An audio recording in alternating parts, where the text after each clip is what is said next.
You guys will find that you have passions, and having a passion is a gift. I think we all have passions, and you don't get to choose them. They pick you, but you have to be alert to them. You have to be looking for them. And when you find your passion, it's a fantastic gift for you because it gives you direction, it gives you purpose. You can have a job, or you can have a career, or you can have a calling. And the best thing is to have a calling. And if you find your passion, you'll have that, and all your work won't feel like work to you. Many kids and many grown-ups do figure out over time what their passions are. And sometimes we let I don't think it's that hard. I think what happens though sometimes is that we let our intellectual selves overrule those passions. And so that's what needs to be guarded against. My job, one of my jobs as the leader of Amazon, is to encourage people to be bold. And people love to focus on things that aren't yet working. And that's good, it's human nature. That kind of divine discontent can be very helpful. But it's incredibly hard to get people to take bold bets. And you need to encourage that. And if you're gonna take bold bets, they're going to be experiments, and if they're experiments, you don't know ahead of time whether they're going to work. Experiments are by their very nature prone to failure, but a few big successes compensate for dozens and dozens of things that didn't work. So, bold bets, AWS, Kindle, Amazon Prime, our third-party seller business, all of those things are examples of bold bets that did work, and they pay for a lot of experiments.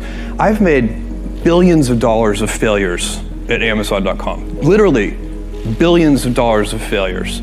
And you might remember Pets.com or Cosmo, or give myself a root canal with no anesthesia very easily. None of those things are fun, but they don't matter. What really matters is companies that don't continue to experiment, companies that don't embrace failure, they eventually get in a desperate position where the only thing they can do is make a kind of Hail Mary bet at the very end of their corporate existence. Whereas companies that are, making bets all along, even, big bets, but not bet the company bets. I don't believe in bet the company bets. That's when you're desperate. That's the last thing you can do. It's not. You could be out of work and have terrible work-life balance. Even though you've got all the time in the world, right. You could just feel like, oh my God, I'm miserable, and you would be draining energy. And so you have to find that harmony. It's a much better word. And I think for most people, it's about meaning. People want to know that they're doing something interesting and useful. And for us, because of the challenges that we have chosen for ourselves, we get to work in the future, and it's super fun to work in the future for the right kind of person. You need to be nimble and robust. So you need to be able to take a punch, and you also need to be quick and innovative and doing new things at a high speed. That's the best defense against the future. And you have to always be leaning into the future. If you're leaning away from the future is going to win every time. Never, ever, ever lean away from the future. We all have adversity in our lives. I doubt if you really, if you know somebody, any friend or anybody that you talk to, there's no lack of adversity, and by the way, that's good, because it's what teaches us how to get back up. You fall down, you get back up. It always happens. And you get certain gifts in life, and you want to take advantage of those. But I guess my advice on adversity and success would be to be proud not of your gifts, but of your hard work and your choices. So, you may be, the kinds of gifts you get in life, you might be really good at math. It might be really easy for you. That's a kind of gift. But practicing that math and taking it to the next step, that could be very challenging and hard, and take a lot of sweat. That's a choice. You can't really be proud of your gifts because they were given to you. You can be grateful for them and thankful for them. But your choices you choose to work hard. You choose to do hard things. Those are choices that you can be proud of. Being an inventor requires, because the world is so complicated, you have to be a domain expert. I mean, in a way, even if you're not at the beginning, you have to learn enough so that you become a domain expert. But the danger is once you become a domain expert, you can be trapped by that knowledge. And so inventors have this paradoxical ability to have that 10,000 hours of practice and be a real domain expert and have that beginner's mind. Have that look at it freshly, even though they know so much about the domain. And that's the key to inventing. You have to have both. And I think that is intentional. I think all of us have that inside of us, and we can all do it, but you have to be intentional about it. You have to say, yeah, I am going to become an expert, and I'm going to keep my beginner's mind. You can't skip steps. You have to put one foot in front of the other. Things take time. There are no shortcuts, and but you want to do those steps with passion and ferocity. It's easy to have ideas. It's very hard to turn an idea into a successful product. There are a lot of steps in between, and it takes persistence, relentlessness.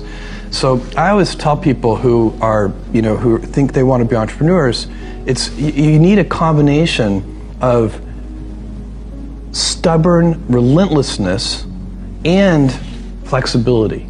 And you have to know when to be which. And basically you need to be stubborn on your vision, because otherwise it'll be too easy to give up. But you need to be very flexible on the details, because as you go along pursuing your vision, you'll find that some of your preconceptions were wrong, and you're going to need to be able to change those things. So I think taking an idea successfully all the way to the market and turning it into a real product that people care about and that really improves people's lives is a lot of hard work. Don't try to chase what is kind of the hot passion of the day. I think we actually saw this, I think you see it all over the place in many different contexts, but I think we saw it in the internet world quite a bit, where at the sort of peak of the sort of internet mania in say 1999, you found people who were very passionate about something. They kind of left that job and decided, I'm going to do something in the internet, because it's it was almost like the the 1849 gold rush in a way. I mean, you find that people, if you go back and study the history of the 1849 gold rush, you find that at that time everybody who was within shouting distance of California was they might have been a doctor, but they quit being a doctor and they started panning for gold, and that almost never works. And even if it does work, according to some metric, financial success or whatever it might be, I suspect it leaves you ultimately unsatisfied. So you really need to be very clear with yourself. And I think one of the best ways to do that is this notion of projecting yourself forward to age 80, looking back on your life and trying to make sure you've minimized the number of regrets you have. That works for career decisions. It works for family decisions. Do you want? I have a 14-month-old son, and it's very easy for me to, if I think about myself when I'm 80, I know I want to watch that little guy grow up. And so I don't want to be 80 and think, shoot, I missed that whole thing, and I don't have the kind of relationship with my son that I wished I had, and so on and so on. So if you think about that, so I guess another thing that I would recommend to people is that they always take a long-term point of view. And I think this is something about which there's a lot of controversy. There's a lot of people, and I'm just not one of them, believe that you should live for the now. I think what you do is you think about the great expanse of time ahead of you and try to make sure that you're planning for that in a way that's going to leave you ultimately satisfied. So this is the way it works for me. And I mean, everybody needs to find that for themselves. So I think there are a lot of paths to satisfaction, and you need to find one that works for you.